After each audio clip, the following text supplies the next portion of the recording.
Howdy, folks. Modern cameras can recognize eyes, track fast moving subjects, and deliver technically excellent images in situations that once seemed impossible. Smartphones have placed powerful cameras in almost every pocket.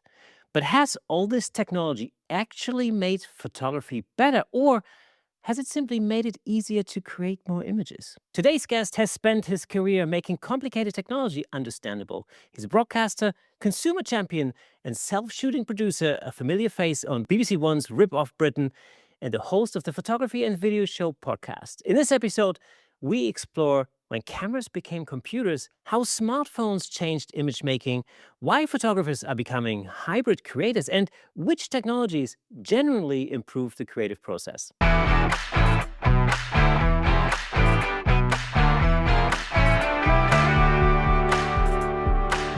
Welcome to Camera Shake, the show that brings you the insider scoop on everything photography and videography. And as always, I'm your host, Kersten Luts. But before we begin, hit subscribe, turn on notifications, and help us keep bringing you conversations with some of the most interesting people in photography and image making. You can also join the Shake Squad newsletter at camerashakepodcast.com and support the show at buymeacoffee.com/camerashake. So, without further ado, though, let's give it up for none other than David McClelland. David, good to have you on the show. Hey, Kirsten, thank you for inviting me. I'm going to say it up front, it's really weird being on sort of this side of the lens. I'm usually, like you, the one asking the questions. So I'm not quite sure how I'm going to stand up to being the one responding to the questions over the next however long it is that we're going to chat for. But thank you for having me. It's an absolute pleasure. We've been talking about you coming on the show for a little while. I'm so glad we finally made it happen. Um, Now, David, your career began in enterprise technology, before moving into journalism and broadcasting. Where did photography and image making first enter your story? Oh, gosh. I mean, I think there are multiple jump in points to that one. And I've had the textbook definition of a squiggly career.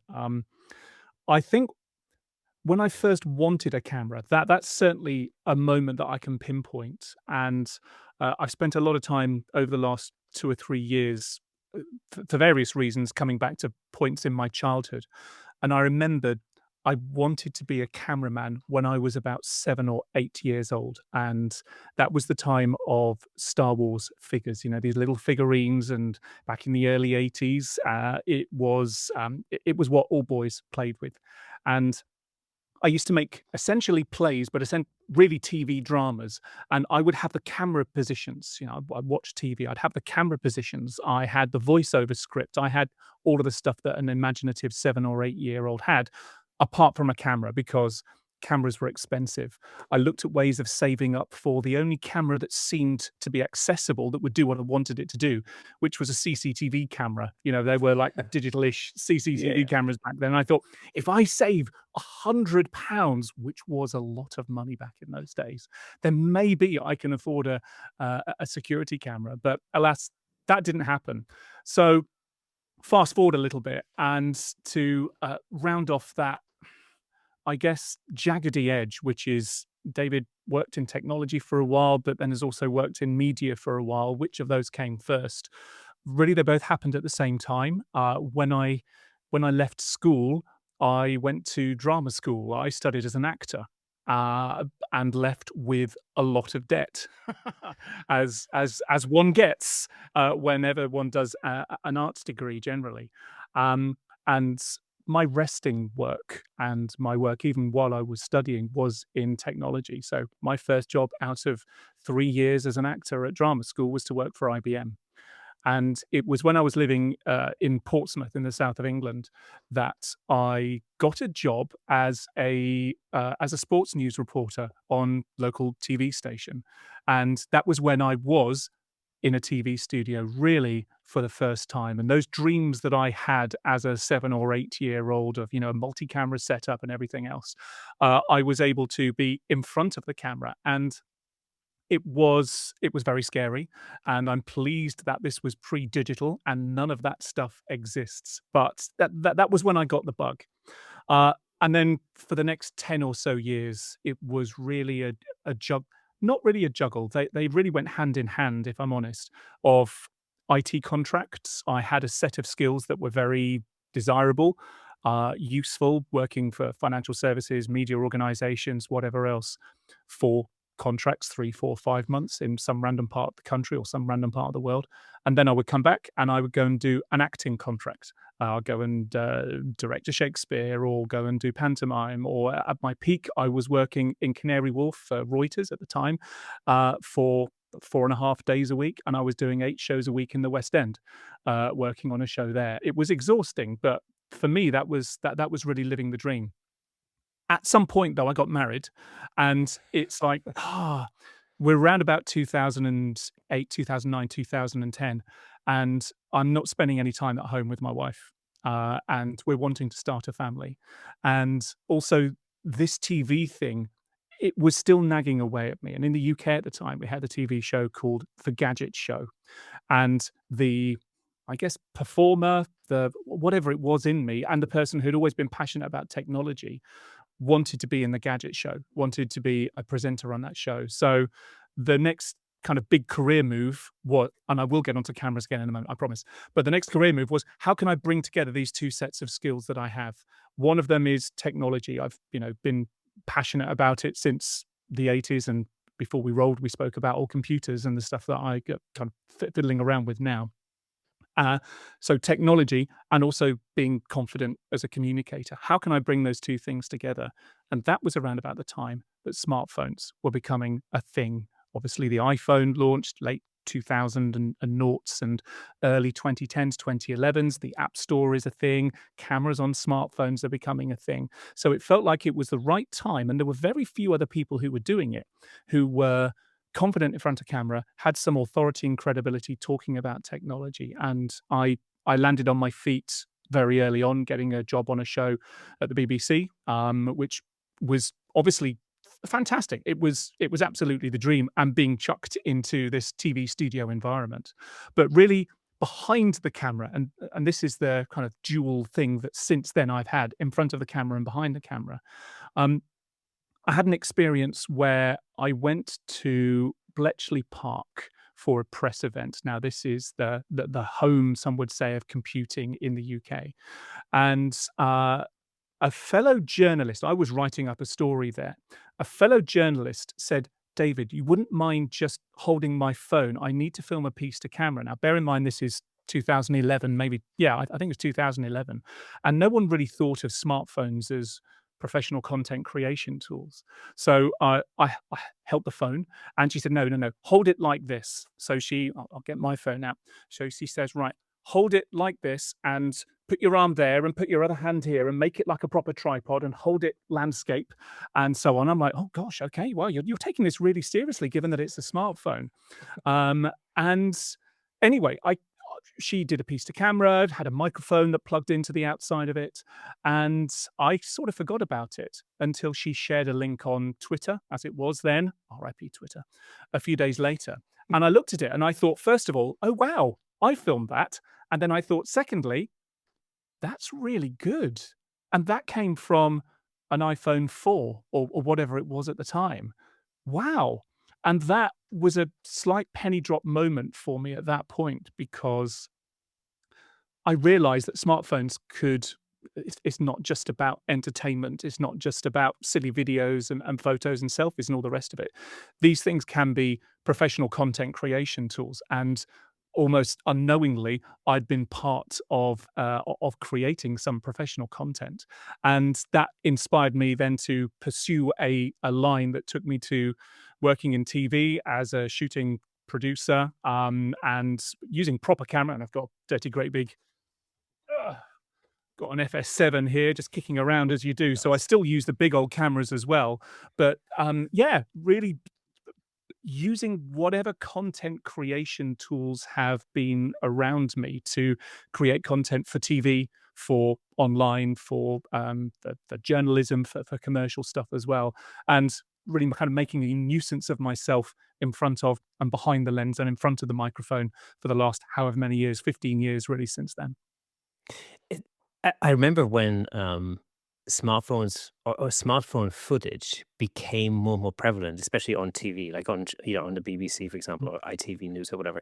It was I think it was really just about around COVID when Mm. you started to see more and more and more cell phone footage. And it occurred to me at the time that this is actually incredible because now virtually almost everybody anywhere in the world has a really high powered camera in their pocket that's connected to some satellite somewhere that can pipe over images from any spot on Earth pretty much instantaneously. And I thought, like, it's incredible what that means for news, for instance. Whether it's whether it's some natural disaster that's happening or whatever is going on in the world, we now have access to not professionally filmed, but nevertheless real visuals directly from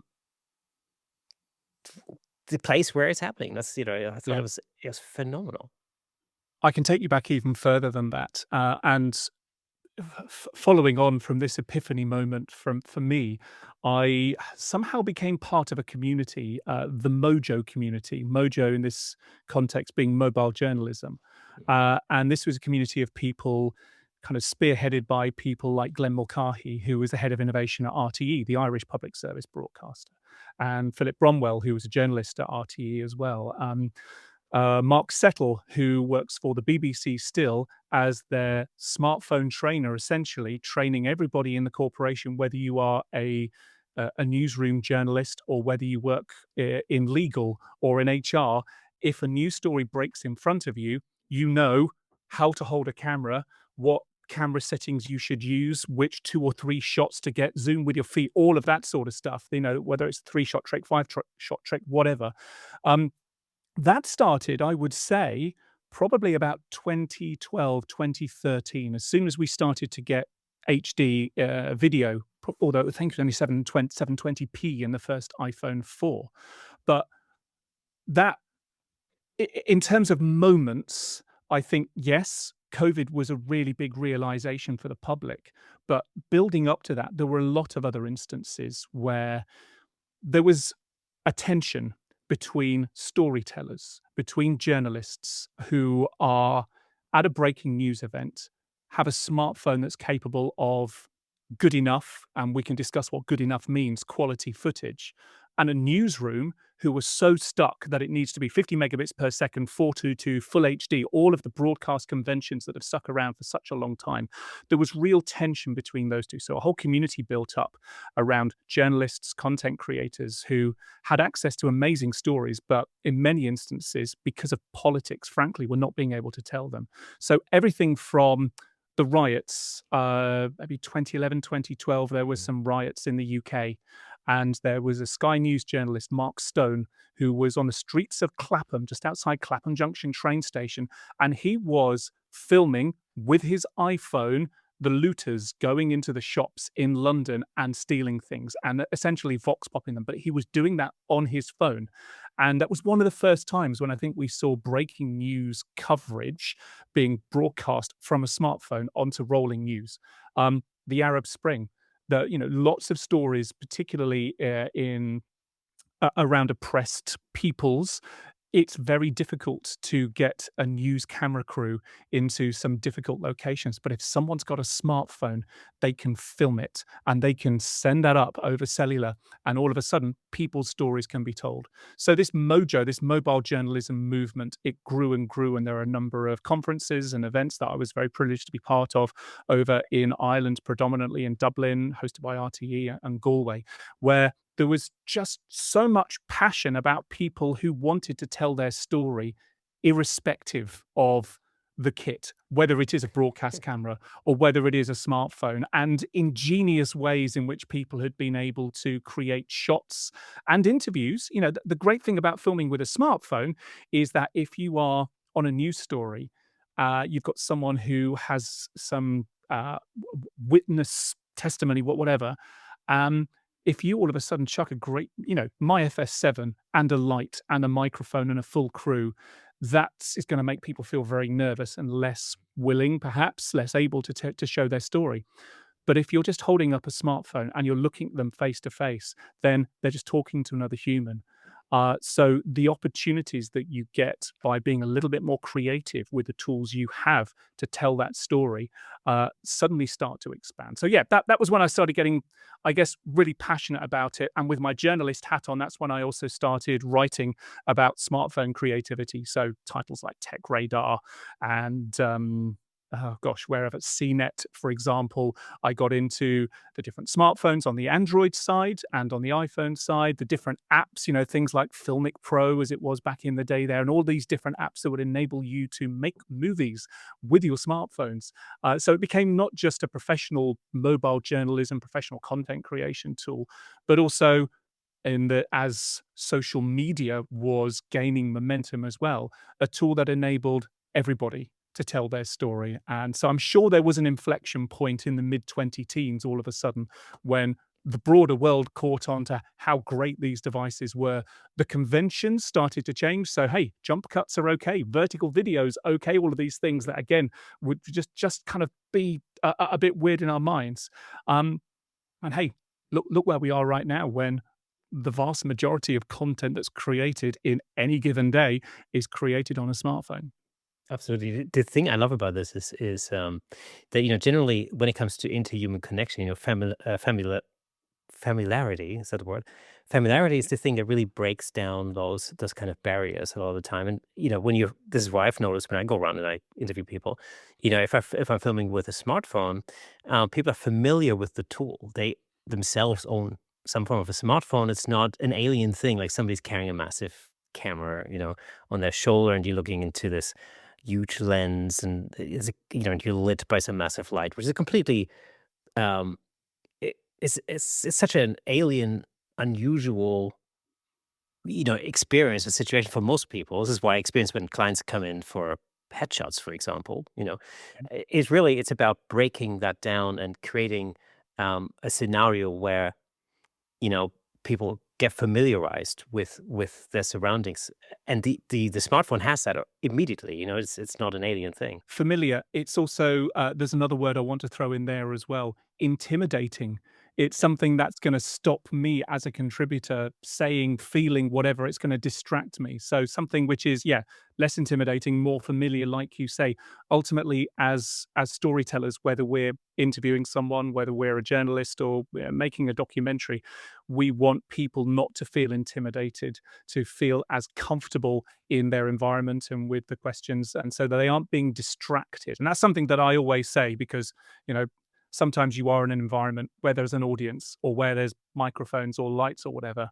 And my strategy as an interviewer, or as a producer behind the camera is to say, forget about all of that.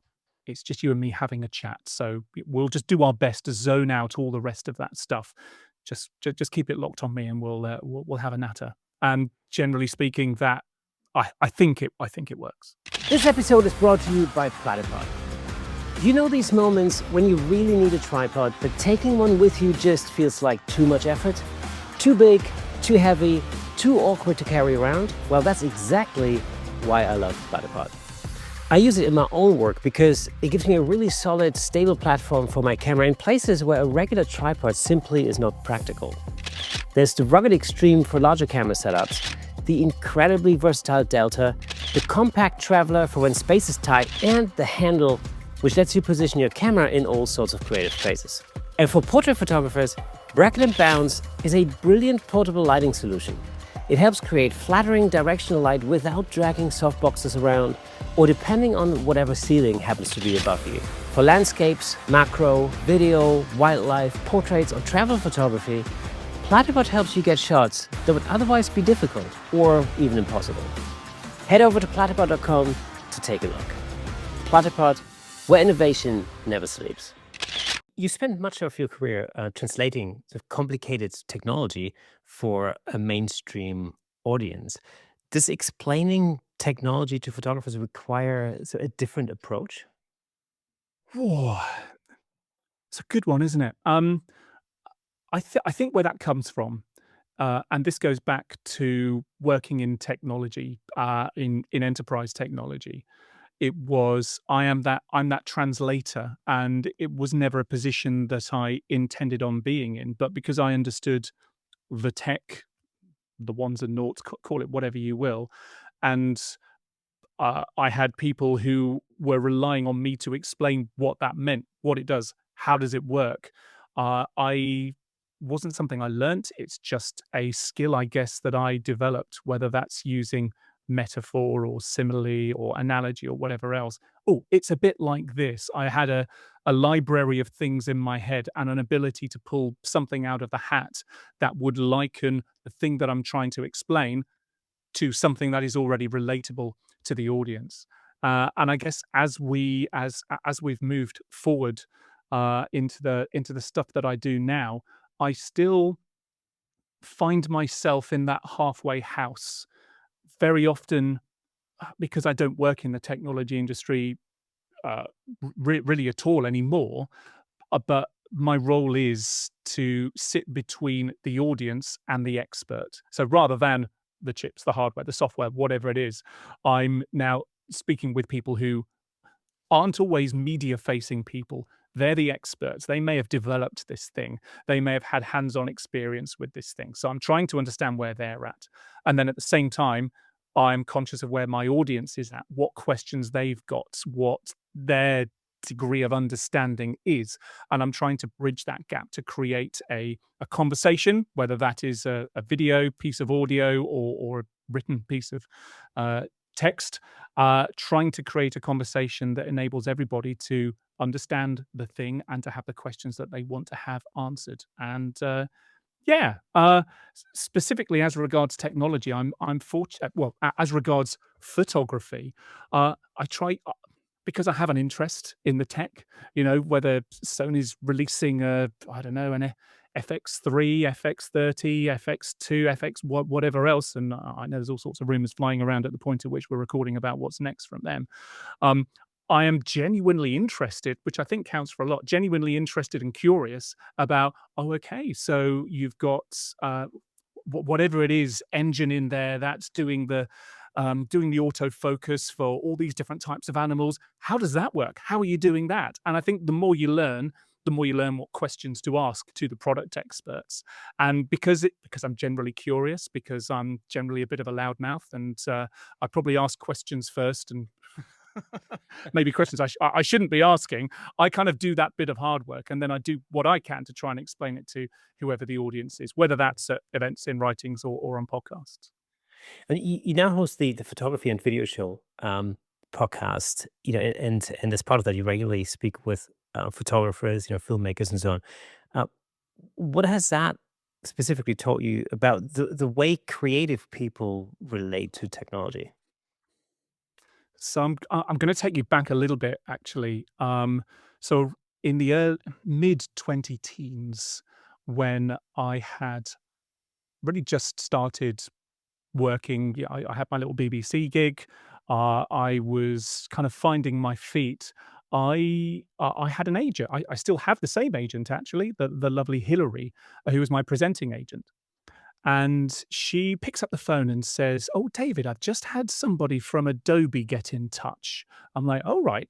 They're doing this thing called Creative Week." This was 2012, actually. I can tell you exactly when it was. It was 2012. They're doing this thing called Adobe Creative Week. And I'm like, "Right, okay." And they want someone to present it. Do you know anything about cameras and about Photoshop? Is that what they call it? And Premiere Pro? And I'm like, "Hills, I didn't say hold my beer, but let me write you something. Let me write you something because this is absolutely the job that I need to be doing." Um, and uh, at that point, I'd been using Premiere Pro for a couple of years. I've been on a Premiere Pro training course in about 2010 as part of this. What's the next stage of David's professional evolution? I've been on a Flash train. Remember Flash? My Oh word! yeah. I thought Flash would be a fun thing to learn because I did a bit of website design as well. Who hasn't dabbled in that? So yeah, I did quite a lot of Adobe courses back in the day, After Effects as well. The only course I've been into where I came out realizing that I knew less that I went in with. After Effects is kind of like that, as soon as you open up Pandora's box, then all of the possibilities come spilling out, and you realize, oh my God, this is going to take me a lifetime to learn all of.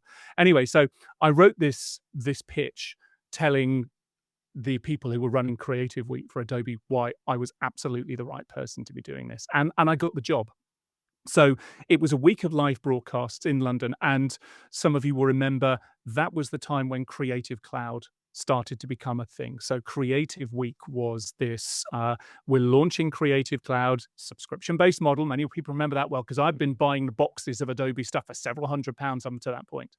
And what was great about that week is that I got to speak with, interview some incredible people, people who you and I both know, like the Dave Claytons and the Glyn Dewises of this world, and it was an incredible experience. I was there as an independent person. I wasn't pretending to be from Adobe or anything like that. Fast forward a couple of years, and a little birdie told me that there was a new photography event taking place at the NEC in Birmingham. Future Publishing were running it, and I'm like, I need to be part of that. And I suddenly got that same feeling in my belly of I need to pitch for this. And I didn't know anybody at Future at that point. I didn't know who to pitch to, but I knew I had to do something. So I literally went onto their website, and it was like hello@photographyshow.com. I thought, well, that's what I'm going to do. So I literally sent my pitch email to hello@photographyshow.com. And a couple of days later, I got a response from somebody saying, "You're perfect. We're actually doing a..." And the thing is that I didn't know what I was pitching for. I'm like, I need to be involved in some way at this thing. Doing some interviews on a stage. I just have me down there. I can create some content for you, or whatever you like. And as it happened, they had a TV production company who, with multi-cameras and an OB truck and 2 presenters, were there creating the social media and even the live streamed video from the event. So without an audition, I was shoved in front of a camera with a presenter I'd never met before, who was literally jumping off of a plane, Charlotte Holmes, literally jumping off of a delayed plane from Dubai, who, with 5 seconds to go before whatever the Saturday opening time was, she runs to the side of me, picks up a microphone. "Hi, I'm Charlotte. Hi, nice to meet you. And you're live in 3, 2, 1." God. And that was it was surreal, but I had 4 days of the most invigorating experience, once again being part of this creative community, again with people who I'm sure many of you will know, many people who watch and listen to Camera Shake will know. And I kind of got the bug then. And as part of that, I got to interview some amazing photographers who were the super stage speakers, whatever they called it at the time at the event. And really, fast forward, that was the first photography show back in 2014. And fast forward to now, we're looking forward to the photography and video show, as it is now in London in March 2027. My gosh, and he said 2017, then 2027, how time flies. Every year at the event, I've been able to interview many of the amazing speakers. So everyone from Rankin to Bailey to Sebastião Salgado, now lost, unfortunately. Martin Parr, similarly, he's since departed too. So really the most amazing photographers in the world I've been able to speak to at the in-person show. And then about 4 years ago, I repitched to the team at Future and say, you know what, it's great having this once a year in-person show. Wouldn't it be great if you had something that was monthly instead? And somehow I managed to convince them that that was a good idea. And that's when the Photography and Video Show podcast started. So I speak with many of the guests, many of the feature speakers at the Photography and Video Show in person. I will speak to them beforehand on the Photography Show podcast. And back to your question, that's a really long preamble to your question. Back to your question about what I've learnt about speaking with creatives about their art. I can tell you one thing I learned very quickly. Don't ask them what camera they use. Generally speaking, the people who I've spoken to, because of where I was coming from, which was the kind of techie background, I was asking not really about the art of photography. I was asking about the technology, because that was all I knew. And you go to Martin Parr and say, or Bailey, what camera are you using at the moment? What's great about that? How many megapixels does it have? I made all of those mistakes very early on in my career, and unfortunately, they are still there to see on YouTube somewhere.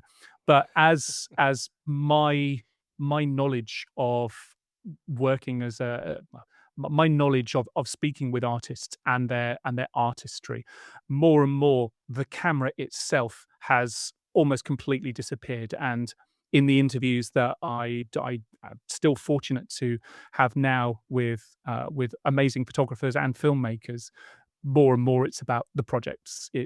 It's very rare I say, "What kit are you using at the moment?" Or if I do, I'm kind of almost apologetically asking, just in case there's something there that they're quite excited about. But, it's just a tool. The image is being projected in the mind. The creativity, often comes from in there rather than what's in there. So it's that dual thing. Obviously, I've spoken a lot about the technology and about the capability of smartphones to make great stories, but actually, when you're speaking with some of the real creatives, the tech just steps to one side. And that's been the real learning journey for me over the last 15 years, I would say. I've had a very similar experience here on the podcast. In fact, it's Mhm. it's often remarked that you very very rarely hear the term f-stop mentioned on this podcast because it's just not it's not relevant most of the time, because ultimately, when you speak to somebody like Vincent Versace, it really doesn't matter whether he handed a Nikon or a Canon or whatever. It's like you said, it's a tool. I don't remember the last time I've asked, you know, a carpenter about what hammer they used. It's not. It's irrelevant because what you're interested in Yeah. is the end result. Is the shelf straight? Or something like that. It's completely irrelevant. For a lot of artists, it's exactly the same thing. It's a tool. And whatever whatever the process requires, as an artist, you pick the right tool to create that thing that you've got in your mind that you want to create it on. So all of a sudden, the question about specifics becomes more or less irrelevant. But at the same time, and this is the fascinating thing about the photography and video show, the experience, when you go to the NEC or when you go to the EXL, because it is both of those at the same time. Mhm. And in the podcast, we reflect that as well, because there is an audience, and you know this as well, Kirsten. There is a massive audience and people who are fanatical about whatever the latest camera is. How many frames per Absolutely. second can it do? What's its dynamic range? All of that stuff, and people absolutely love that. I do too. And so when you're going to an in-person event like photography show, others exist too as well that do the same thing.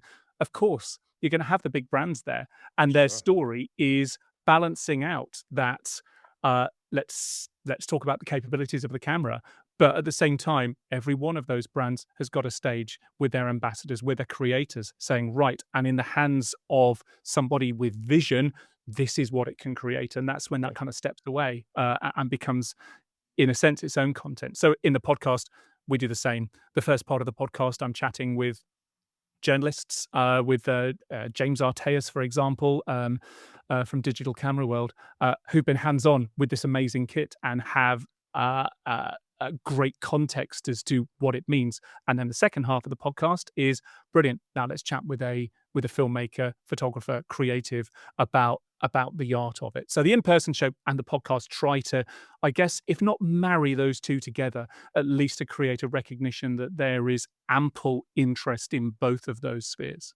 Yeah, absolutely. And I know, again, I know this from my own experience. Every time I do an episode that's specifically about, let's say, a particular camera, like a brand new camera, that episode will do infinitely better than just about anything else. So maybe I should be making, episodes only about technology. But it's just, there are probably other podcasts that are more suited for that. But that's okay. But it's true. I mean, people like technology, me included. I can nerd out about, the ins and outs of a particular function of the latest Nikon Z8 or something or whatever, or a particular lens. I mean, I can talk for hours about, the amazing bokeh of the latest, I don't know, Nikkor Z 1.2 when shot at a 1.2 aperture. That amazes me as an artist, and I can't, because I can't get that result in any other way. And so, of course, the tool becomes important.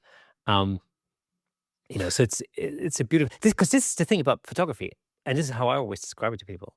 It's basically photography is one of these art forms that's almost like a perfect marriage between technology and artistry. And if you think of a spectrum, on one end you've got the super technology, and on the other, you've got super creativity. Every photographer sits somewhere on that spectrum. Some people are super technological. They're really in it for the gadgets and they love the technology, cameras, and they want to get their Yeah. hands onto gear. And other people are, of course, on the exact opposite end of the scale. People who are just completely engulfed in creativity, and they could care less what they could create amazing art with a potato, and you think that's an unbelievable talent. I think most photographers or most people probably sit somewhere along this line, you know, and I always think for myself, I always think it's important for me to realize approximately where I am, you know, Yeah. and that tells you a lot about the person, about the photographer. You've just brought to mind a conversation that I had, and I've spoken with this person a few times now, and they're an absolute delight, delight to speak with because their energy and their passion, both about the artistic side, well, actually, three areas I would say about the artistic side, about the creativity, about the technology, but also about the business, and that's Yeah. Lindsay Adler, who is, Yes. Yeah. she is a absolute force of nature. Mm. And I can't help but come out of any conversation that I've had with her kind of inspired and going, right, what am I going to change next? Because Yeah. obviously she's got such striking visuals with with the work that she creates.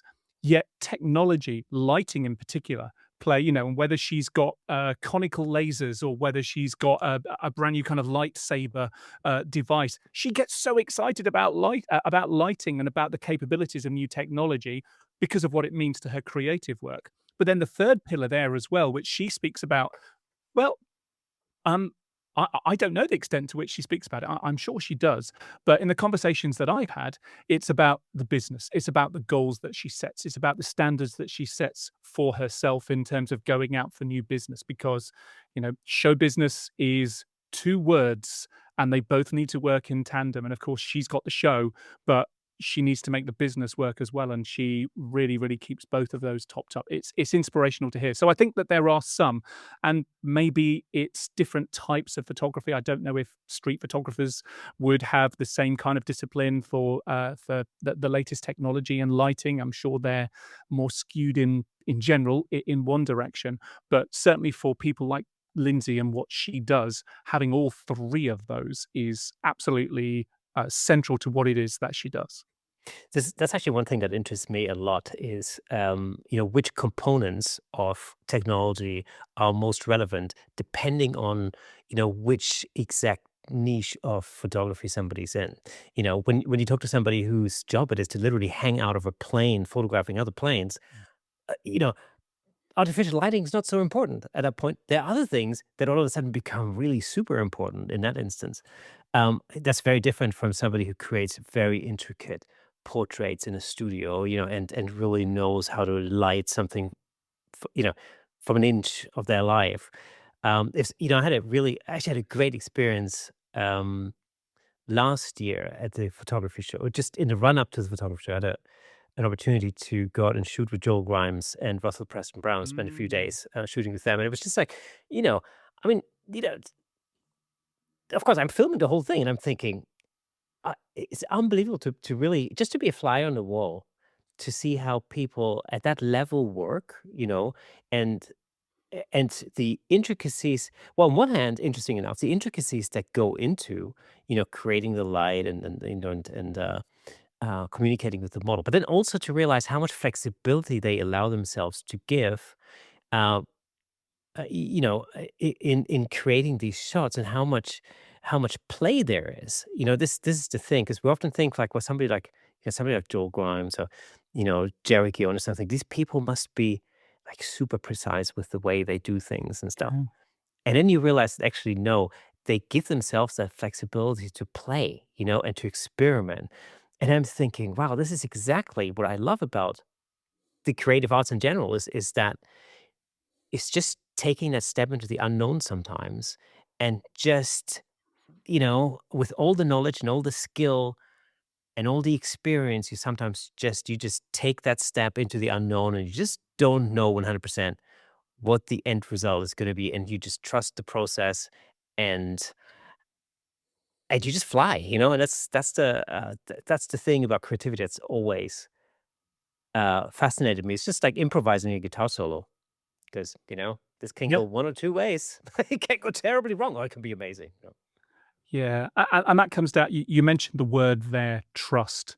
And trust and confidence, they aren't always easy for creatives, and we can get very self-critical. And often, when we get self-critical or unsure of ourselves, we yearn for control. Yeah.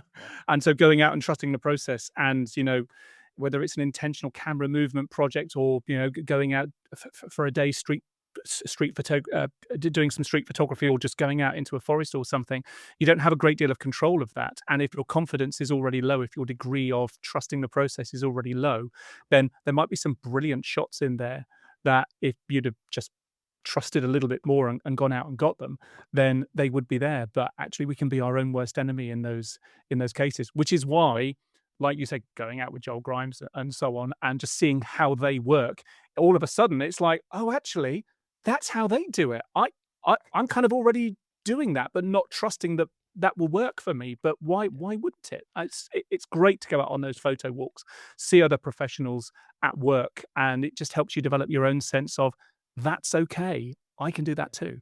Absolutely, yeah. It gives you that self confidence. It's so many times. On this podcast, this is been for me. It's been the greatest experience. Because I'm talking to people, and they describe their process, and more often than not, I sit there and I think, oh, okay, so I am doing it right, or like, Yeah. or what I'm doing isn't completely wrong, or there's been many, many, many occasions where I sort of felt, um, uh, what's the word? I kind of, I kind of felt reassured, self assured that Yeah. actually what I was doing wasn't completely idiotic. But I want to talk to you a little bit about camera technology a little bit. Um, at what point do you think, like just from a technology perspective, Um, at which point do you think the camera itself stopped being, primarily a mechanical or optical instrument, and became effectively a computer with a lens attached? Ooh. Yeah. I mean, we were chatting about cars earlier on, and the fact that cars are increasingly becoming computers on wheels. There's Yeah. an, you know, I mean, you could argue that, as- even before we went digital, but certainly once we've gone digital and we've been on that train, um, I guess I guess smartphones have been, in some cases, the first examples of that. And over the last 4 years, we've been on this uh, artificial intelligence, generative AI wave, if you call it, since the open AI moment in 2022, I guess. And we've started to see obviously some of the fun stories, not fun for Samsung, I'm sure, but the Samsung Galaxy Mm. phone, and you took a picture of a moon, and that wasn't what the camera was seeing. It was, Oh, putting yes. some AI moonage in there. Um, but camera, there's been computational elements to photography for an awfully long time. And you look at the image pipeline on a typical smartphone right now, and I've been having some really in-depth conversations over the last few months with like Dan Rubin and Dan Chung and so on, about you know literally the image pipeline inside an iPhone, and how many layers it go through, and the different bits of processing. At what point, from a journalistic point of view, does that image no longer meet the authenticity standards that a news agency will take? How much is too much? You start looking at what's happening in you know gimbals, for example. We're seeing all of the fun stuff with the DJI Osmo, and what's happening with the Insta360 equivalents right now. Again, with the computational stuff that's happening in there, how much is too much for us to actually believe what's inside those images? So, I guess that's the stage that we're at right now. But I don't know if I can answer your question about how far back it goes really. I think it's just something that as creatives we need to be aware of right now and understand what our own red lines are, because uh, I've got the new beta of iOS, so I'm an iPhone user, as you probably could tell by now, of iOS 27. I was having a play around with the new image editing capabilities, and you can change angle after you've shot now. You can all of a sudden snap and then move to the side, and it's generating all, doing all of the LLM stuff that it does around that. Of course, that would never be allowed to be submitted as a piece of content for a media outlet. So I think it's just a case of us understanding what's actually happening inside these cameras, where there is synthesis happening to the images, and it's not what it is that we think we snapped, and making sure that wherever we're sending those images is it's appropriate. For example, one of the first people we interviewed on the podcast for the photography show was Boris Eldrickson, whose image won momentarily one of the awards at the Sony World Photography Awards.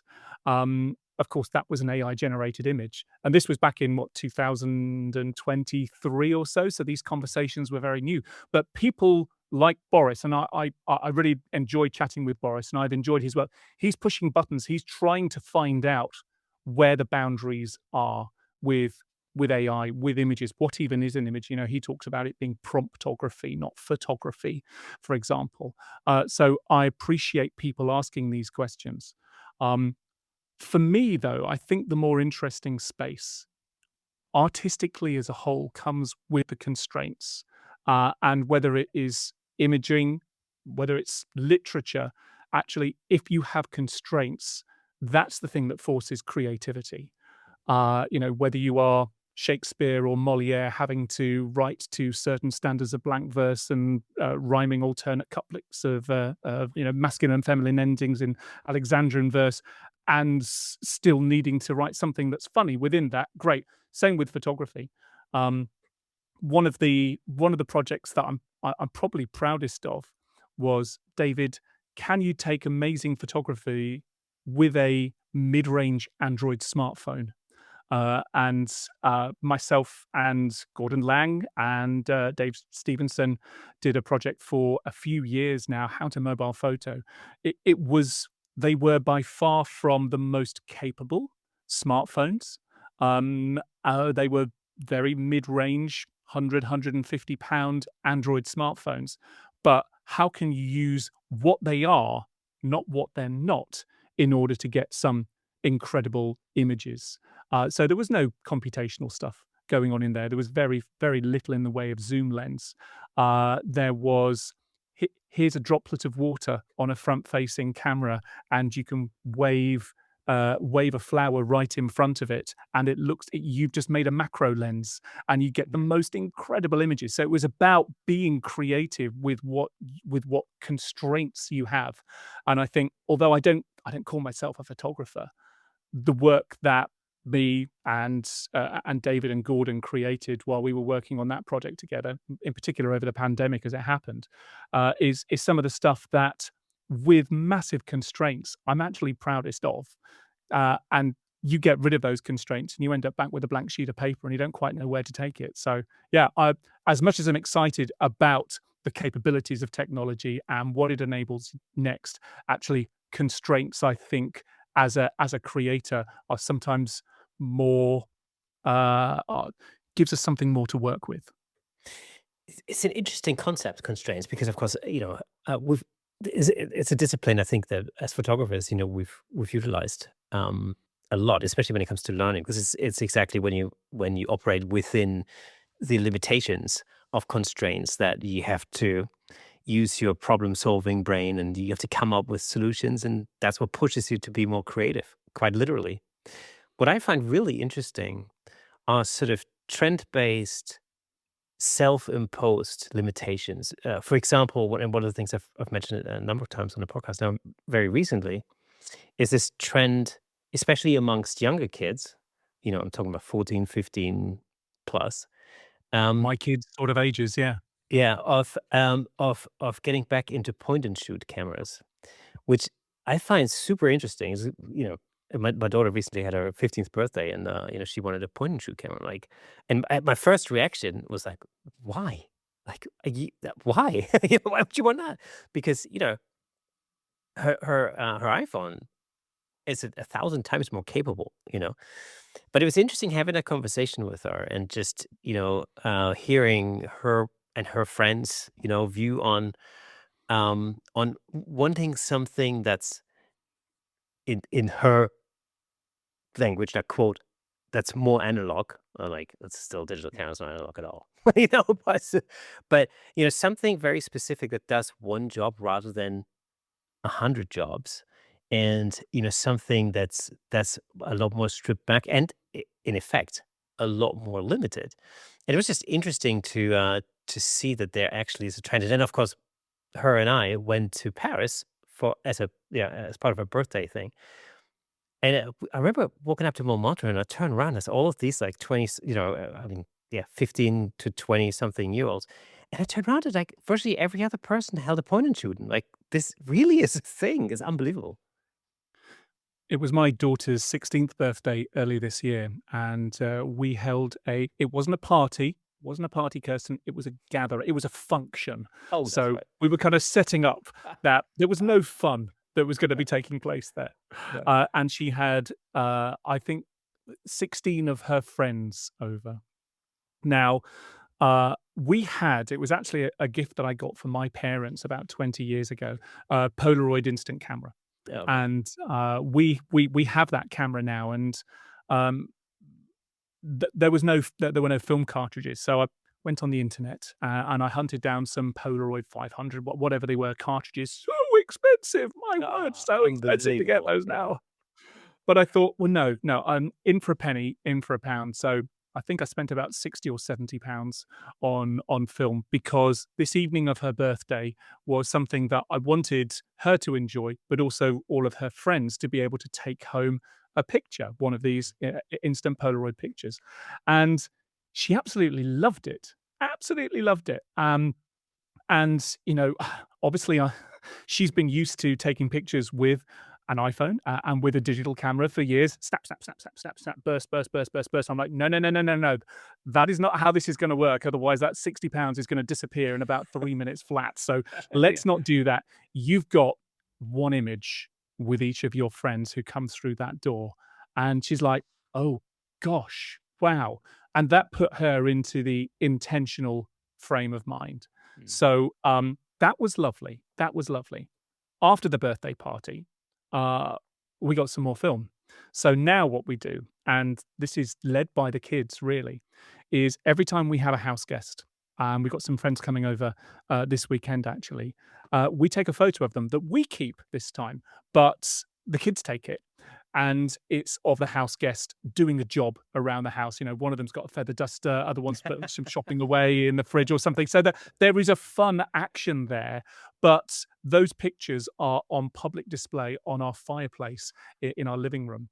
And I guess what it's done, it's helped them to realize that there is some value in an image that they take, because we all do it. We snap, snap, snap, snap, snap on our smartphone, and frankly, we may never see those images are sitting on our phone and in the clouds, goodness knows how many places, taking up so much space, but we've forgotten about them. But actually, when you put the focus and when you put the intentionality on an image, which I think that instant, when you've got that bit of film that you're waving around and waiting 10 minutes to develop, it creates that moment of focus, intentionality. And then because it's physical, because it's tangible, and we have them out. They're not in an album. They're out on the fireplace in the living room. It's almost like we're looking forward to a guest coming around so that we can dream up another creative scenario and take a picture of that together. Yeah, that's been lovely. Are there constraints there? Yeah, of course there are, because those cameras are awful. In terms of how far you can hold them away, Yeah, yeah. and the macro mode is awful, and all the rest of that. But actually, despite the capabilities or lack of capabilities, actually we value those images all the more than, say, however many hundreds of photos we take on our smartphones in any given week. Well, also, if you think about modern, professional cameras in inverted commas, with eye detection, autofocus, subject tracking, stabilization. All these things can now solve problems that not too long ago really required considerable skill. Mhm. Does removing that technical friction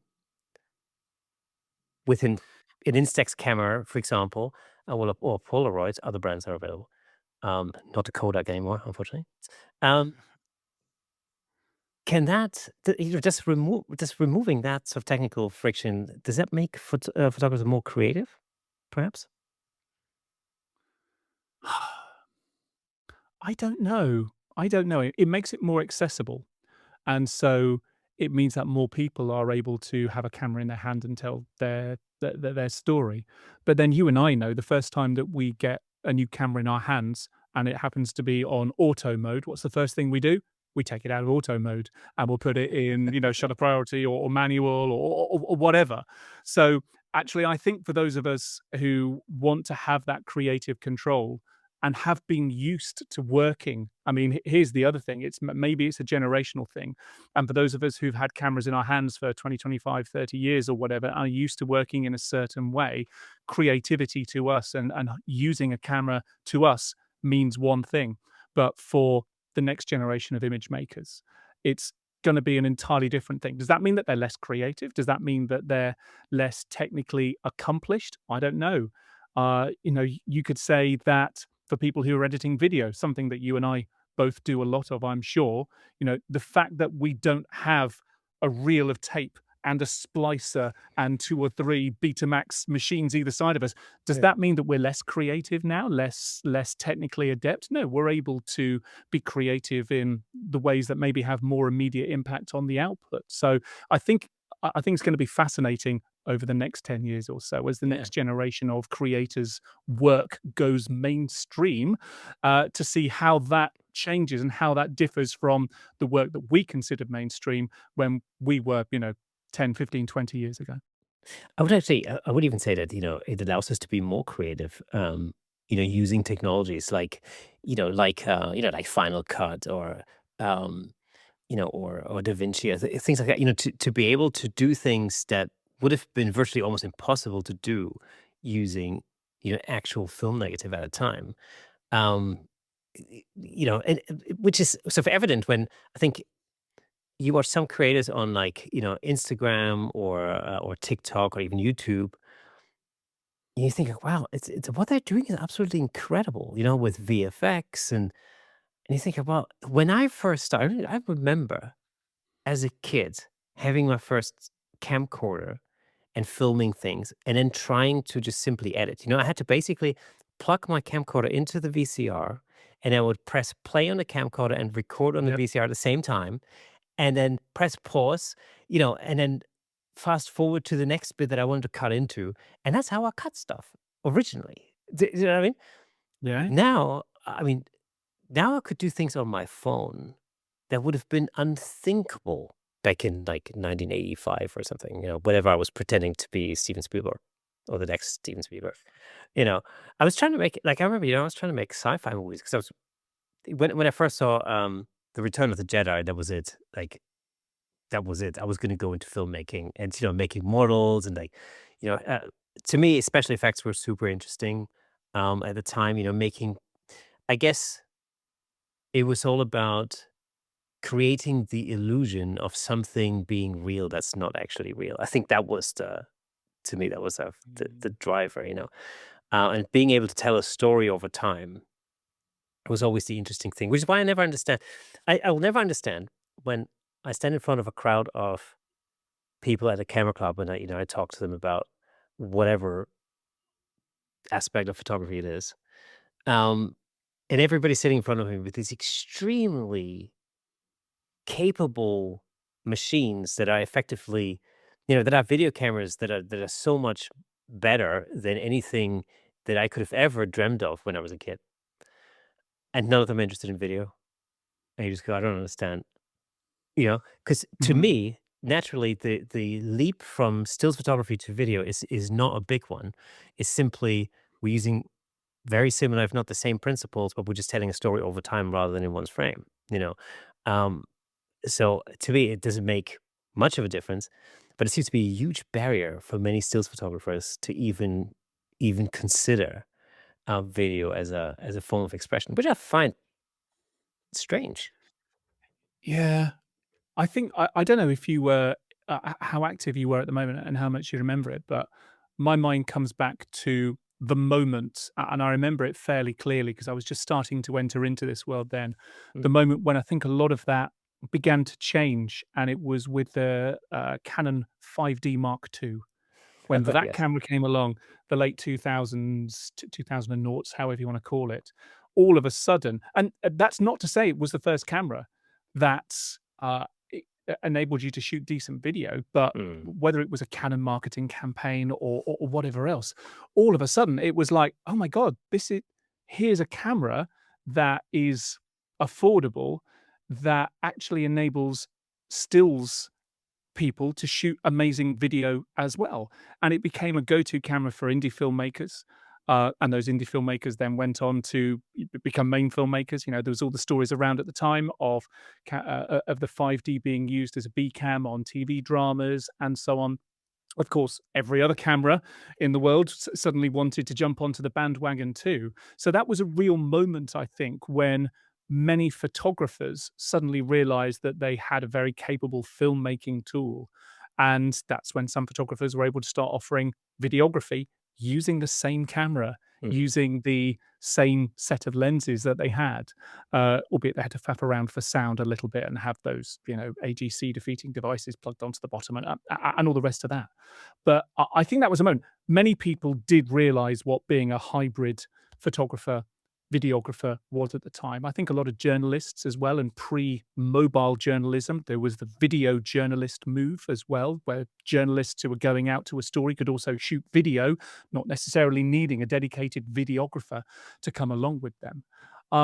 But like you say, not everyone has jumped ship, and you know, we are still having these conversations on podcasts, at events, maybe at camera clubs as well. You know more than I do about being a hybrid photographer, hybrid videographer, hybrid creator. The tools have been there for almost a couple of decades now. Let's face it. So that is no longer a barrier. It's understanding what those other barriers are. And hey, look, I'm not going to say if you have no interest in shooting video, that's absolutely fine. That's absolutely fine. You know, you do you. But the tools have absolutely been there. And I think if it is anything, it's just a different language. Yeah. It's a different set of skills that you need to start telling a picture with moving pictures. You know, it's understanding the different shots that you need. It takes a long time as well. Not that taking still images isn't a lengthy process either. I know. But it's just a different language, a whole different set of stuff that you need to consider. And not everyone finds that easy. Some of the tools that are available now, I mean, I very recently got hold of the Nikon ZR, and that thing Ooh. is, it's an unbelievable camera. It's an unbelievable, there's something very, very special about the kind of imagery it creates, and you know, yeah, it's just it's an unbelievable creative tool. It's so easy, so lights are small, and if you're a Nikon shooter, it fits perfectly into your environment already anyway. Mhm. Um, yeah, so it's really astonishing, how far that's come. And because I remember making videos with a D750, which really, Right.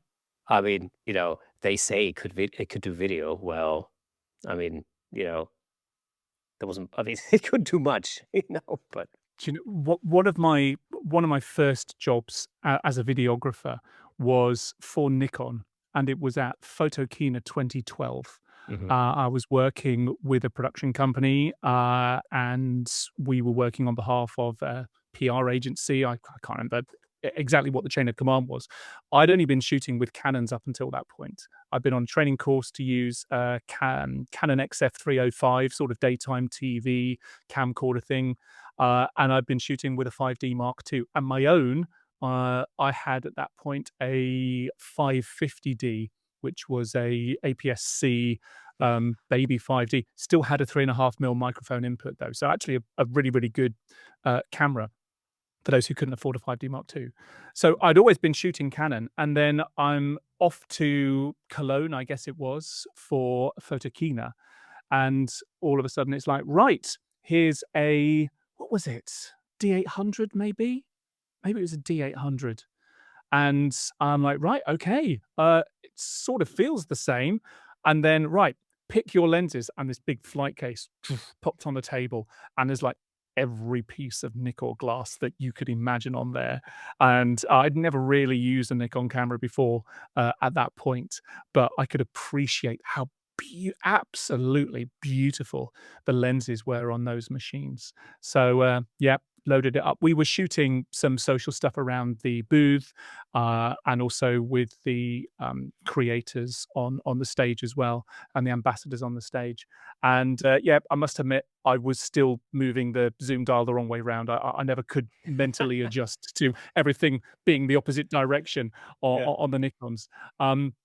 But yeah, that was my I guess having come from a Canon world and appreciating the camera ergonomics and the camera menus and how good a camera it was, and of course the Canon glass is very good.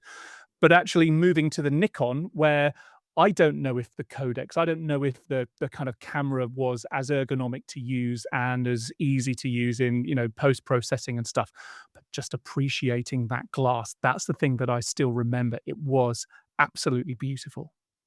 Yeah, I mean, they've managed to, and now, of course, as of late, really, they've managed to really, level up when it comes to the video performance of things. Because even, With the red, yeah, with the whole red exactly, transcript. absolutely. And the ZR is basically the camera that really marries, or the first camera, Yeah. Nikon camera that really marries it up. And it's, but I look at the ZR and not, you know, the red performance is phenomenal, you know, but even if you just shoot it in H.265 with a standard profile, it still looks beautiful. It's there's something very pleasing about the way this camera shoots. And I shoot everything. I mean, what you're looking at right now is shot with the ZR. You know, I've Okay. I've basically replaced everything. And it's not shot with log or anything. It's just basically the standard, standard profile. I've really replaced everything in video that I've previously done with other cameras, with the ZR. It's a really interesting machine, I think. You know, the thing I often think is, with cameras becoming more and more capable, with all these different things that they can do, whether it's unbelievable autofocus or, you know, video, all the rest of it. Sometimes, especially when I speak to people who have been around since the days of film, I often wonder which traditional photographic skills, still remain essential regardless of how intelligent the camera itself becomes. Hmm. Well, I mean, of course, it's composition. It's going back to how important the camera is and the conversations that I've had with photographers and filmmakers. It's like many of them have got before they go out to a location. I'm thinking of a wildlife photographer in particular here. Before they've even gone out to a location, they've got the image that they want in their mind's eye, and they're going out to the location to create that image on location. So that ability to compose either in the negative of your mind or on location, I think is really important. And similarly, something that is going to be the case whether it's portraits or whether it's street photography, and certainly in out in the wild, it's patience and timing. It's Mm, being able to anticipate. It's because, yes, a fast burst mode will certainly get you out of jail and so on. But I've been watching a lot of photographers from the Football World Cup that's been taking place in the US, Keogh and Dickie Pelham and so on. I've spoken with them both in the past and love their work. Uh, Stuff is moving so very, very quickly that unless you can anticipate a shot, unless you know where that lens needs to be pointing, at what focal length, at what shutter speed, there's only so much I think that the camera can do there. You have to come still armed with an awful lot. Sure, in a in a controlled setting, in a studio when you have control of the light and control of your subjects and everything else, then great. But then I don't know that the camera's gonna buy you too much there either. It's then about you executing on a plan that you've made, maybe days or so in advance. So, yeah, more capabilities that the cameras have and give you a little bit more reassurance and give you a bit more insurance that you're gonna be able to get that shot. If you are half a second late and, you've got pre-capture enabled, then brilliant, fantastic. But there's still an awful lot that you need to be able to do. And I guess what I'm getting at, and I mean, I'll put this question to you, Kirsten. Um, we really are on a kind of diminishing returns curve, are we not, with the capabilities that are coming into cameras? I mean, yes, having more megapixels may be great for some circumstances, but do you feel as though the possibilities are kind of flattening out quite a lot, or is that just the limitations of my creativity that I haven't found ways to exploit the creativity that these new capabilities might enable?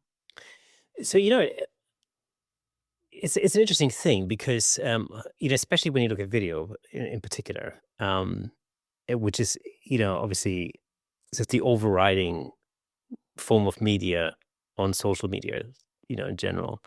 Um, and, a lot of it is shot on things like iPhones and, Osmos and so on and so forth. Um, and mirrorless cameras. These are all tools that have become so much more reliable, in so many different ways. But nevertheless, we'll see things like, we mentioned jump cuts earlier, for example. But I often see, poor exposure, camera shake and so on. I sometimes think it's almost like it's these sort of things are becoming more acceptable the uh, because of the platform that we're viewing things on. Um, Despite the fact that we have these super high tech tools to create stuff, it seems that the output overall, I'm not really detecting an unbelievable increase in quality because it seems to be we seem to be more accepting, and maybe it's because of overexposure Mhm. to those sort of things. It just becomes like, well, this is just the way and a real has to look or something. That's the kind of thing that I wonder sometimes Yeah. is, um, whether we let our standards slide, despite the fact that we have machines that can create so much higher quality content. I think there's a couple of things there. First of all, particularly in a world of AI generated video and everything, really, authenticity is a word, that you listen to whether it's commercial work, we need it to be authentic. And very often that authentic kind of gets overlaid with we're happy for it to have some camera wobble because that's authentic. We're happy for, some jump cuts because if it's too perfect, it becomes less credible. So actually, I think that there is absolutely, I know it, manufactured authenticity because that's what will resonate with a certain audience using a certain medium on certain channels. So that's one thing. But then in terms of what these tools enable, coming back to AI in our day-to-day lives, um, AI enables us chatbots, LLMs enable us to do cognitive offload. That email that I might have agonized over, that contract that I need to summarize before I sign it, that I might have had to pay a lawyer, or I might have gone over it with a fine tooth comb over an hour over lunch or something. Actually, I can do cognitive offload and I can make my life a whole lot easier by chucking it through an AI, and all of a sudden I've got some output and I can send that email a lot faster. Could I have done that myself? Yeah, absolutely. But it's just easier if I let an AI do some of that work. When you start mentioning some of the camera capabilities, some of them may well have some AI in there somewhere, whether it's AI reframing, whether I'm doing something in a video editor and I pressed stop 3 seconds earlier than I ideally needed that shot to go on for. Oh, I can do generative extend and I can extend that clip or whatever. Or I just wish that I was pulled back just a little bit more there. Brilliant. I can do generative expand. What these tools are doing is enabling us to kind of get away with more. And is that a good thing? Well, Yes, I suppose in the past we might have found some creative ways around that, put a bit of B-roll or cut to a different shot or something to fill that clip, or we might have punched in instead of punched out, or a degenerative extended out. So yeah, I think there is that authenticity piece. Actually, having it look a bit wobbly just makes it seem more true and resonate more for all of the psychological reasons. But also in terms of what having the technology does is that it enables us to do some of the stuff a little bit easier. For example, I was at Mobile World Congress in Barcelona recently, and I was filming a little piece about a new smartphone that was out there. And in the past, I would have brought tripods, I would have put the camera on the tripod, and I would have done various setup shots. I would have had my bigger gimbal with a camera on there, and I would have had someone else following me and doing a kind of Mhm. tracking shot. So I was walking into scene, you know, absolutely would have done that. Quite a lot of effort to do that, particularly at a busy event. Um, I've got Pocket Osmo Mhm. 3, and I was able to do basically all of those shots with a lot less effort, Yeah. and shoot nice and wide, shoot in whatever it is, 6K, 4K on that thing, and deliver in 1080p. So it's enabling me to do essentially the same stuff. Really, obviously, it's got a bit of a different feel to it, but it's a lot less effort to do it. Just like these AI tools, I'm doing more or less the same stuff, but with a little bit of offload. And some of particularly the gimbals, are enabling me to do the same stuff, but just a little bit more nimbly. I had exactly the same experience with the Osmo. I went to Imaging USA earlier this year, Mm. and typically I always take like a full rig. I have a Z8, a Tamron Z8 with me, and a big Ronin gimbal and tripods and all the rest of Mhm. it. And what I do at a show like this is pretty much the same thing that I do at the photography show. I go around and I interview people and talk to people and create an episode about the show. Um, and it is quite a lot of effort having to carry all this gear around with you, and so on and so forth. And um, but I just literally a week or so before the show, I bought the Osmo Pocket, and I took it with me. And on the first day of the show, I thought, all right, I'm I'm just gonna actually jump right in. I'm gonna leave all my camera gear in my hotel room. And I know. I'm only gonna take the Osmo. And I thought, like, okay, well, the safety net is if it doesn't work out, I can always come back to the room and pick up my other stuff. No big deal. But I'm just gonna try it. And I went out, and literally after half an hour, I thought, well, this is it. You know, I mean, No, that's just, and I think I never once took my actual camera out of the case for the whole like week that I was there. I literally filmed everything on the Osmo, um, and it was perfect. It's great. In fact, it allowed me to do things I think that would have been very difficult to do. With a big gimbal and a big camera. There's one caveat though. I think when people see you arrive with a bigger rig, for some reason they take you more serious. That's the thing. Because when you're running around with a little Osmo, it's like, there's about 500 other people at the show doing exactly the same thing. So that was the only thing. But other than that, it's amazing. So, for anybody listening or yeah. watching this on YouTube, check out the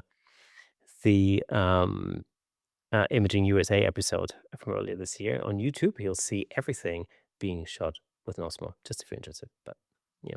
I've got a story very similar. Well, two stories. First of all, the live version of the Photography and Video Show podcast from the NEC in Birmingham that went out in April. That was all filmed on my Osmo.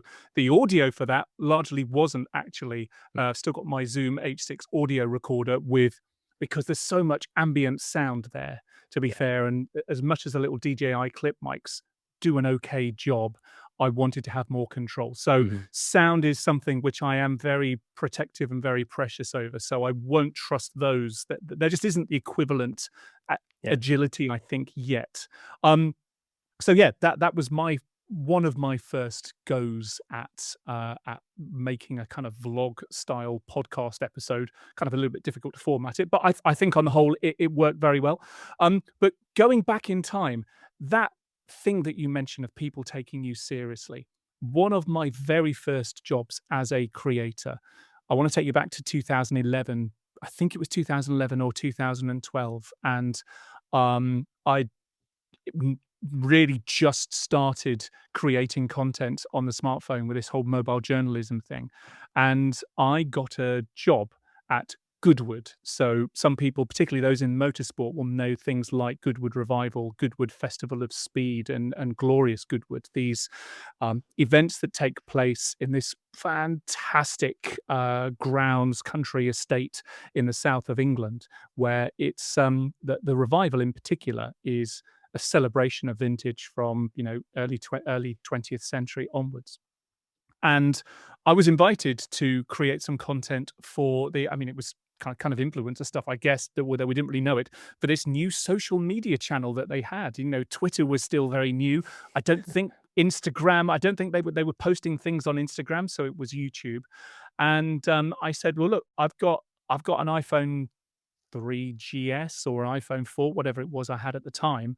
And they go, "Oh, is that going to be okay?" I go, "Yeah, don't worry, I'll make it work." So I I invested in a proper microphone. And I mean, back then there was a whole ecosystem of stuff that you could plug into a smartphone. So I had my M58 biodynamic reporter's microphone going through an iRig pre XLR interface going into the 3.5 mil jack back when phones had 3.5 mil jack sockets. I had this chunk of anodized aluminium that was a kind of a cage, if you like, for a smartphone back in the day. So you put your phone in this rubber case, put it into the Owly Bubo, it was called, and it had some quarter-inch 20 tripod mounting points on there. So I had this iPhone-based filmmaking rig, and on my first morning there, I was sent to the media room. And in this media room, there was everyone there with their PMW 350s, the traditional ENG. There was the broadcasters there from ITV, BBC, and all of the commercial stuff. And there's little me walking in, getting my phone out, putting it in, and I felt it. No, seriously, I felt the eyeballs and the derision um, coming my way. So I went out and I shot some interviews. My brief was very much the lifestyle stuff. I wasn't allowed anywhere near the track because I think ITV or whatever production company had all of the rights for that. But there's so much at an event like Goodwood Revival. So I went out, did some vox pops, did some interviews, saw some rare cars, went into the vintage Tesco store there, and I kind of learnt on the hoof really how to make short films. And I was editing these films back in the media room, using whatever, maybe it was iMovie. I can't remember what it was back in the day that I was using to edit. And then I was uploading them from my phone straight onto Goodwood's social media channels. Over the course of the weekend that I was there, from that kind of looking quite down their nose at me, those camera ops and producers, I'm like, oh yeah, come and have a look at this. Oh yeah, I shot that this morning. That's now on Twitter. That's now on YouTube. And they saw the views go up and up and up and up. And I think we went from that position of what is that all about to I get it. And that is the future. And look, I'm not sure how much of that footage still exists. It's probably awful because it was, 2011, 2012, whenever it was. And I learned a lot over the course of that. And I did the social media for Goodwood for a good couple of years after that as well.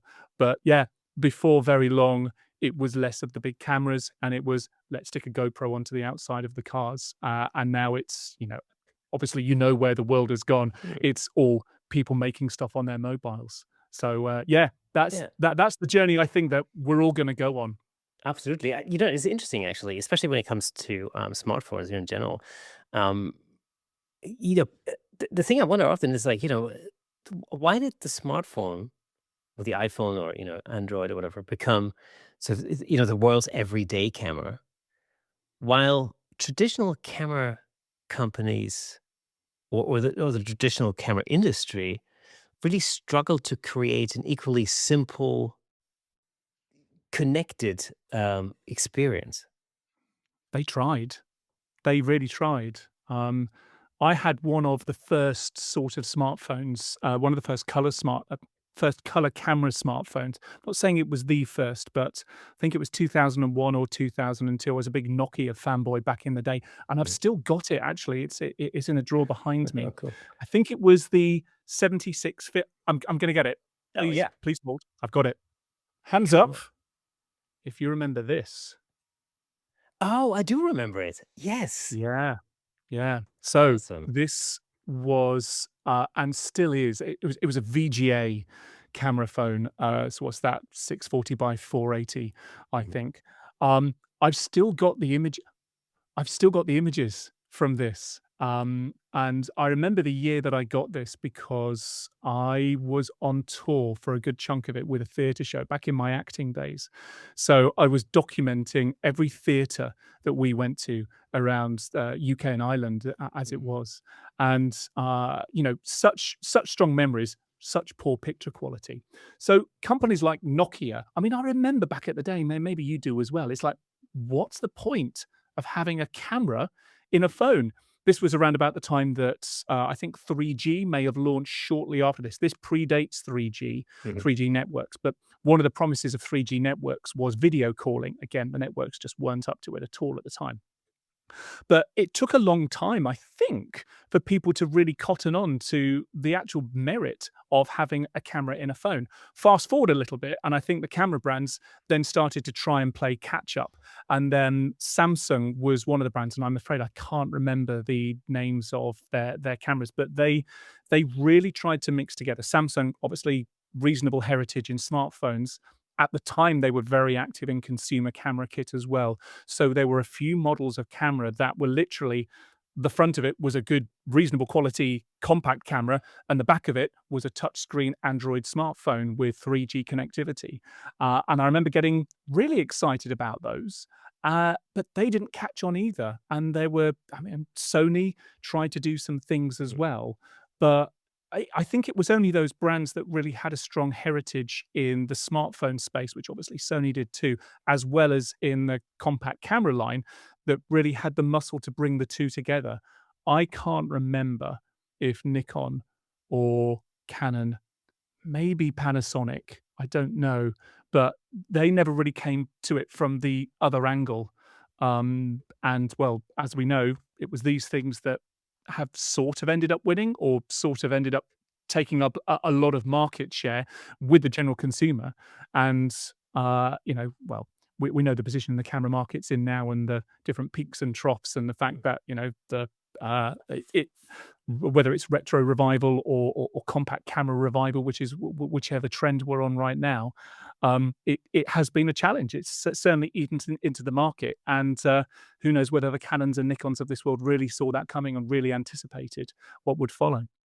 I think maybe there may have been the focus may have been in the wrong place because, when you compare an iPhone, let's say, to a Nikon or Canon fill-in model number, the thing is, it's easy to think, oh well, my R5, my R3, my R1, or my Z8 or Z9, the image quality is so much better than an iPhone. It's easy to fall into the trap and to think that.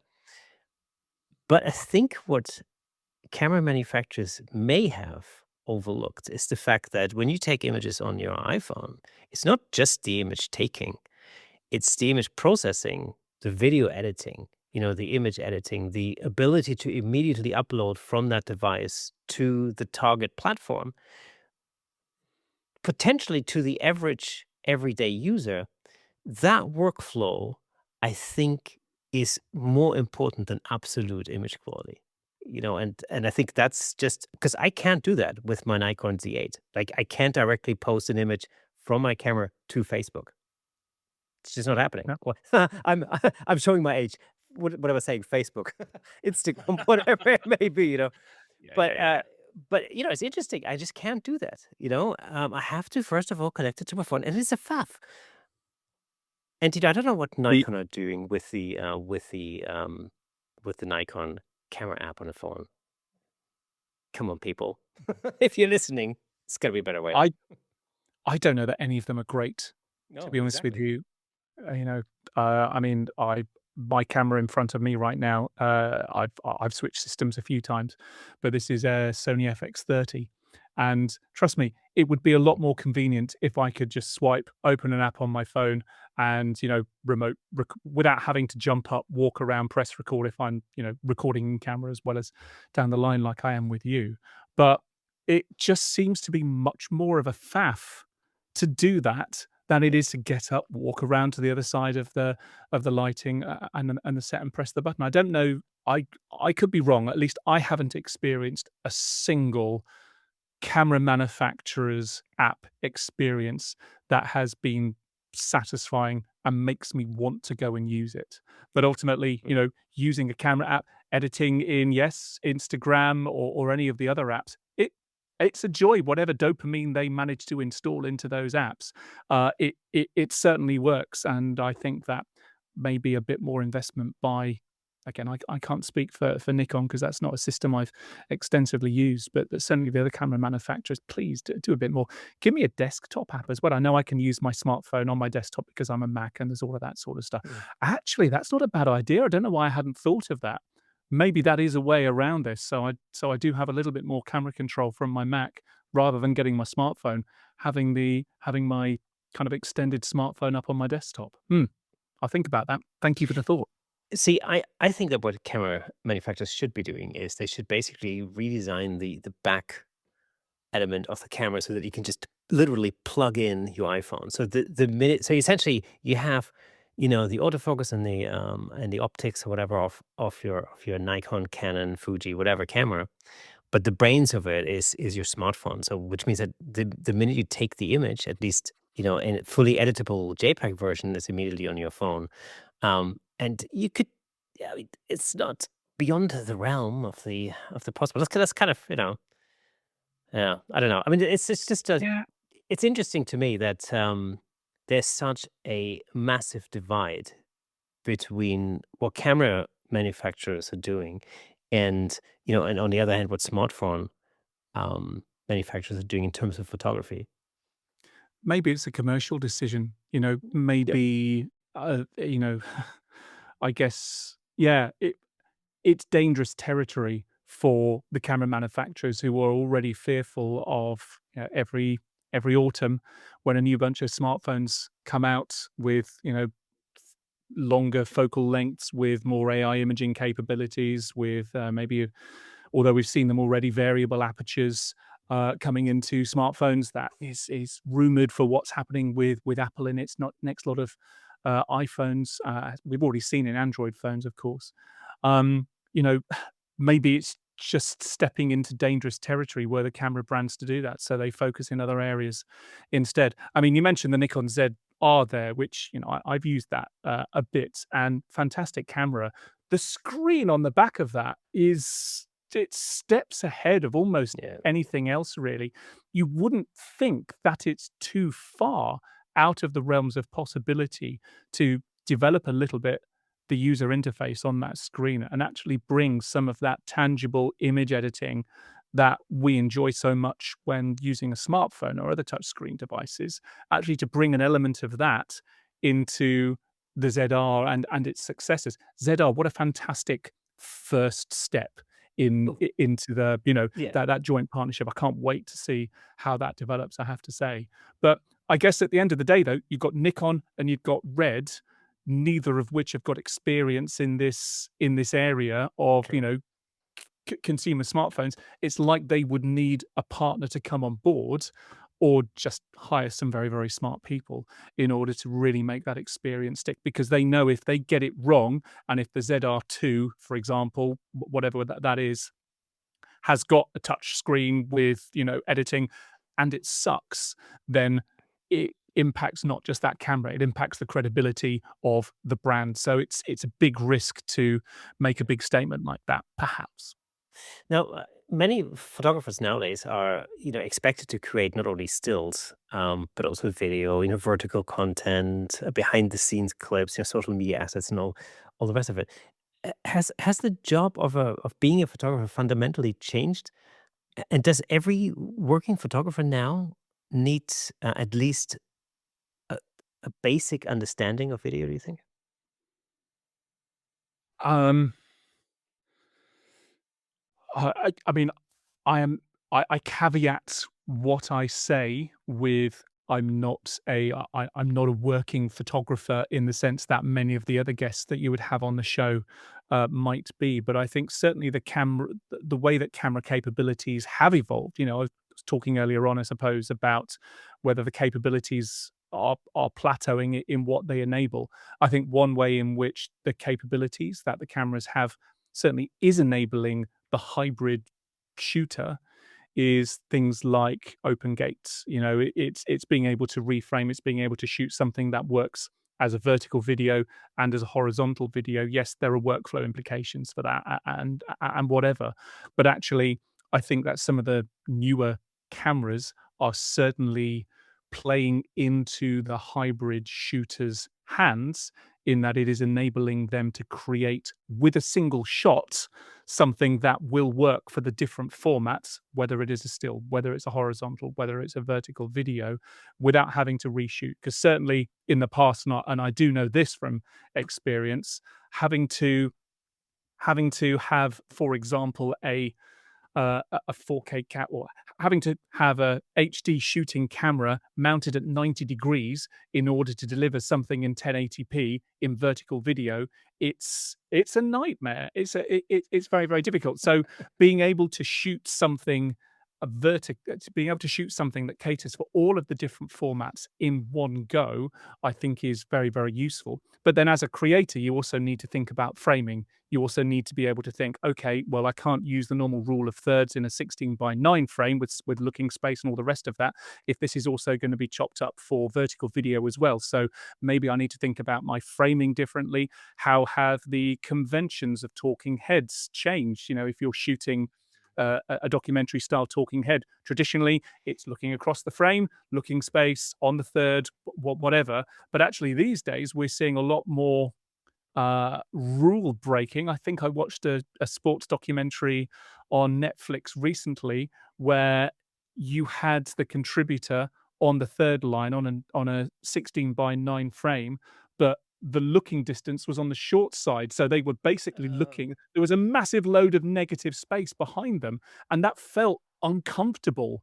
And I really liked it because it felt uncomfortable. So Yeah. I think not only is the mode of delivery changing for all those different formats that we've mentioned and shooting something that works in vertical, horizontal, still, whatever, but also the grammar is changing. We've already mentioned jump cuts being a thing, authentic being a thing, but also, I guess, some freedom to try breaking some of the conventions as well with regards to framing. I mean, we're seeing on social media in particular, in news, shots that would be a talking head looking slightly off camera at a producer or a presenter off camera. Those contributors are now looking straight down the camera. Why is that happening? Again, because everything's up for grabs now, because you don't really have space to do that on a vertical video social media reel. But then also, I think what's really changed, maybe since the pandemic, maybe a little bit before, is that more people are comfortable talking down a camera lens. And this Mm. comes back to the unfamiliarity. This comes back to how scary these cameras are. Once upon a time, the skill of talking to camera was relatively rare. And hey, I was able to do that quite early on, so that was good for me. But now everybody's used to talking down a camera lens, whether it's Zoom, podcasts, whether it's taking a selfie and sending a video chat to a friend. That's all stuff that is second nature to most people now. So actually, the conventions in which we consume but also create content have evolved with that as well. So they're the other things, not just the technical things, but just those conventions that I'm particularly interested in now. It's actually super interesting to look back and to see how trends evolve in that way, because, for instance, you mentioned, that stereotypical talking head shot where, you're looking off screen to a producer, you know. When I was a kid, that was never a thing. Like, that was not a thing back in the early 80s, you'd have, whenever you were interviewing somebody, as a producer, you would sit right behind the camera and you would, you get people to look at the camera. And then all of a sudden it seemed to become fashionable, trendy to create these shots where people are looking off camera.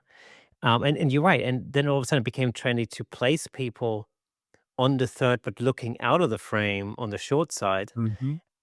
and light things so that, the negative space is lit. And you kind of go, that's really interesting because that would have never flown, like, when I was a kid, you know? Yeah. But it's just, but, again, just like, things like jump cuts and, you see it on YouTube, and I think that was definitely so 5, 6 years ago, 7 years ago maybe, it's very prevalent. You had these creators, creating sort of new looks and new editing styles almost, on YouTube, and then with a little delay, you would start seeing these particular editing techniques creeping into TV shows or movies, and you go, man, it's such a YouTube way of editing something, and all of a sudden you see these kind of techniques used in like action movies, and you go, "Oh," you know, what?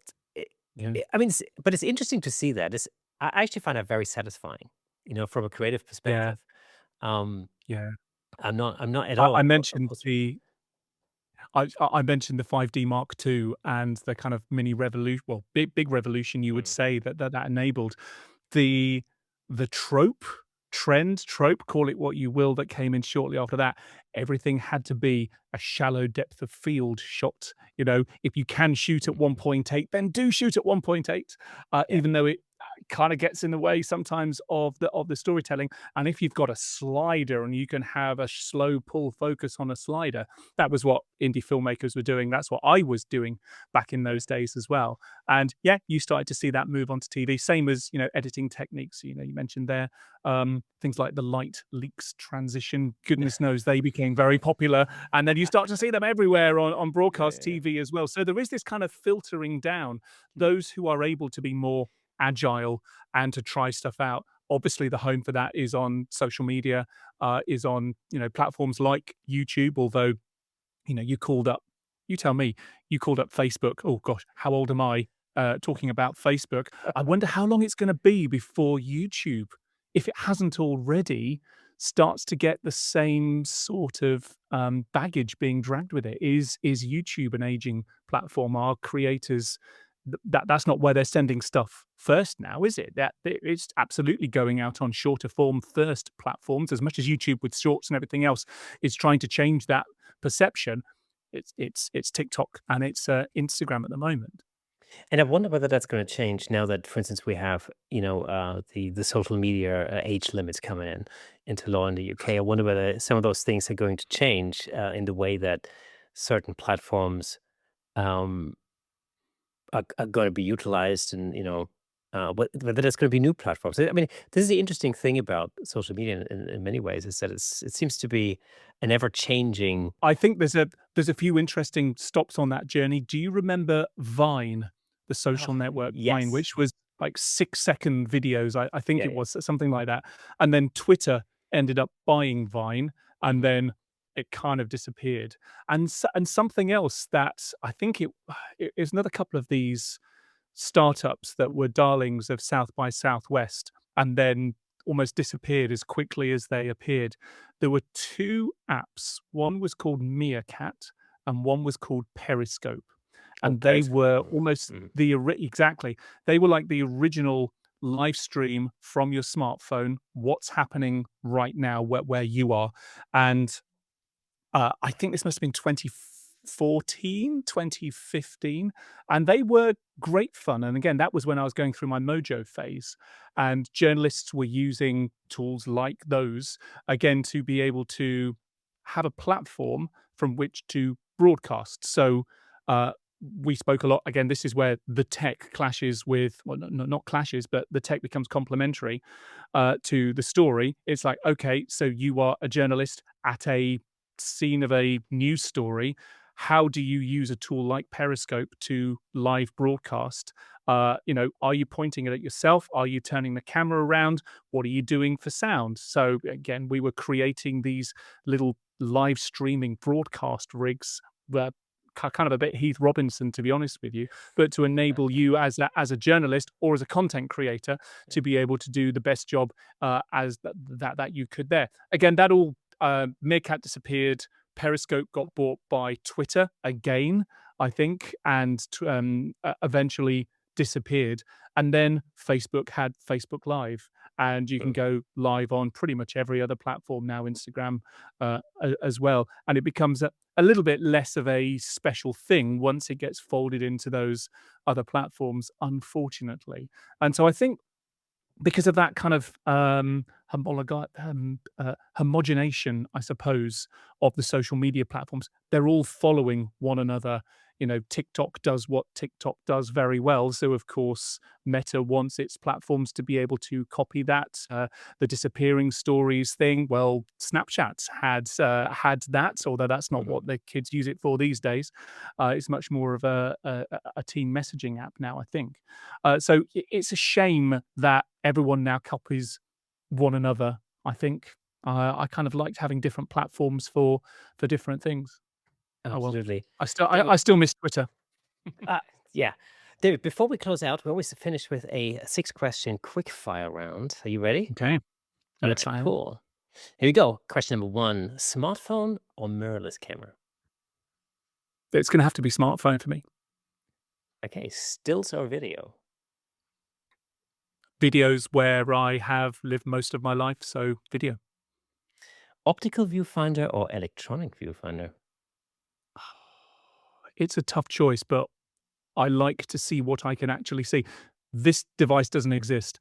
I would love an optical viewfinder, but unfortunately, digital, given the video and given the smartphone, I've got no choice but digital. Cool. What is the most overrated camera specification? Oh, my word. Oh, my word. They're all really important up to a point. So I'm going to say megapixels because it's diminishing returns for everything that I do once I get past a certain point. That's exactly what I thought. That's why I always think megapixels. It's the most overrated thing ever. What is the one tech habit every photographer should adopt? Clean your lens, particularly on a smartphone. You're getting your phone out of your pocket to get a shot. It's been in your pocket. You've had your grubby fingers all over it. Give it a quick wipe on your shirt before you take a picture, please. Okay, complete this sentence. A great photograph always needs... Light. Perfect answer. David, thank you so much for being the guest on this week's Camera Shake podcast. It was an absolute pleasure talking to you. Thank you for having me, Kirsten. See you again soon. David, thank you so much for joining me today. It has been fascinating to look beyond the specifications and consider what technology is actually doing to photography, not only to our cameras, but to the way that we create, work, share, and think as image makers. Okay, folks, that is it for today. I would love to know what you think. Has technology generally made photography better, or has it simply made it easier to produce more technically perfect images?